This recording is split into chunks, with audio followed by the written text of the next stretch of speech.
শুরুতেই আজকে রাঁধুনি কোম্পানির হালিম মিক্সটা তোমাদের সাথে প্যাকেটটা শেয়ার করে নিলাম। এর ভিতরে এই যে মিশ্রণটা দেখতে পাচ্ছ, এটা ডাল চালের যে মিক্সটা থাকে ওটা আমি ফুটন্ত গরম পানি দিয়ে ১ মগ পানি দিয়েছি দেখতেই পাচ্ছ। এখন এটাকে ভালো করে ঢেকে রেস্টে রেখে দেব আধা ঘন্টার জন্য। আর এখন চলে যাব মেন প্রসেসের জন্য। এর ভিতরে আসলে ২ টো প্যাকেট থাকে, আরেকটা প্যাকেট আমি সাইড করে রেখেছি তোমাদেরকে দেখিয়ে দেব।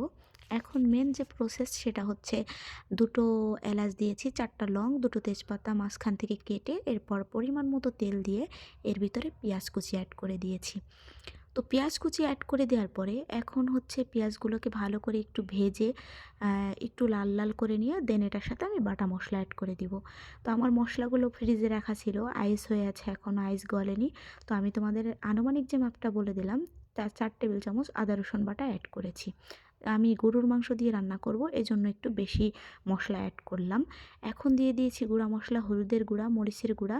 হলুদের গুঁড়া ২ টেবিল চামচ, মরিচের গুঁড়া ২ টেবিল চামচ, আর হচ্ছে জিরার গুঁড়া ১ টেবিল চামচ। এর সব দিয়ে লবণ দিয়ে এরপরে ওই যে হালিমের বাকি একটা মশলা ছিল, সাথে বললাম যে ডাল চালের মিক্স ছাড়া আরেকটা হালিমের যে মেন মশলাটা, ওটা আমি একটু বাটিতে সাইড করে রেখে দিলাম, একদম শেষে অ্যাড করব। আর বাকিটা দিয়ে ভালো করে কষিয়ে নিয়ে এবার আমি এটার ভিতরে মাংস অ্যাড করে দিব। কতটুকু মাংস অ্যাড করেছি তোমরা অবশ্য দেখতেই পাচ্ছ। হালিম তো, যার কারণে আমি এভাবে মাংসটা অ্যাড করেছি ছোট ছোট করে কেটে। এখন এটার ভিতর ভালো করে পানি দিয়ে এটাকে ঢেকে দিয়ে সিদ্ধ করে রান্না করব মিনিমাম ৪০ মিনিট। যেহেতু গরুর মাংস সিদ্ধ হতে একটু সময় লাগে, তোমরা এই রেসিপিটা চিকেন এবং যে কোনো মাংস দিয়েই তোমরা করতে পারো, তবে গরুরটাই আর কি বেশি মজা হয় হালিমের মধ্যে। তো এই পর্যায়ে দেখতে পাচ্ছ আমি আবারও ঢেকে রান্না করলাম ২০ মিনিট। এভাবে টোটালি তোমরা হচ্ছে এই হিসাবটা বলে দিলাম যে ৪০ মিনিট রান্না করবা। দেন হচ্ছে মশলা শুকিয়ে যাওয়ার পরে এরপরে যে পানিটা দিবা, এর মধ্যেই হচ্ছে তুমি হালিমের মিক্সটা মিশাবা। তো দেখতেই পাচ্ছ আমার মাংস একদম ডান রান্না করা। এখন এই পানির মধ্যে একটু হালকা হালকা পানি আছে, এখন এর মধ্যেই আমি অ্যাড করে দিব আমার ওই যে ডাল চালের যে মিশ্রণটা করে রেখেছিলাম ওটা। বিশ্বাস করবা না তোমরা যে খুব সহজে একটা রেসিপি, যদি তোমরা চাও যে হালিম খাইতে মন চাইতেছে, এই রাত্রে বাইরে যাব না, তো এই টাইপের একটা রেসিপি তোমরা হুট করে বানিয়ে নিতে পারো। আমার রেসিপিটা একদম ফলো করে রান্না করবা, আশা করি খুব ভালো হবে। আর যারা আমার রেসিপি ফলো করো, এভাবে রান্না করো আমার রেসিপি দেখে দেখে, অবশ্যই কমেন্ট করে যাবা রেসিপিগুলো পারফেক্ট হয় কি না। এই দেখো আমি যে মশলা বাকিটা রেখেছিলাম ওটা এখন শেষ পর্যায়ে অ্যাড করে দিয়েছি। এটার জন্য হচ্ছে তোমার ফ্লেভারটা একদম সুন্দর হয় আর কি, শেষে এই মশলাটা আবার অ্যাড করে দিলে।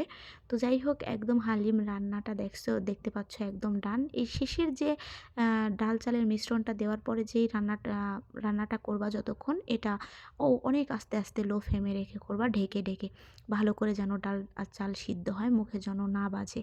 তো এই পর্যায়ে আমি একটু পেঁয়াজ কুচি আর হচ্ছে শুকনা মরিচের ফোড়ন দিয়ে দিলাম তেলে ভেজে। এরপরে এটা হালিমের উপর দিয়ে দিলাম। এটা কিন্তু বেস্ট একটা পার্ট হালিম রান্নার বলতে পারো। তো ফাইনালি দেখো আমার হালিম রান্না একদম শেষ। তোমাদের সাথে একটু সার্ভ করে দেখাচ্ছি। আর হালিম মানেই স্পেশাল কিছু। তো এই স্পেশাল কিছুর জন্য পেঁয়াজের ব্রেস্তা উঠিয়ে রেখেছিলাম, ধনেপাতা কুচি করেছিলাম, কাঁচামরিচ একটু কুচি করেছি, একটু টমেটো, সব কিছু ইনগ্রিডিয়েন্টস খুব ভালো করে এটার উপর দিয়ে সাজিয়ে গুছিয়ে এরপরে দেখো তোমাদের সামনে পরিবেশন করলাম।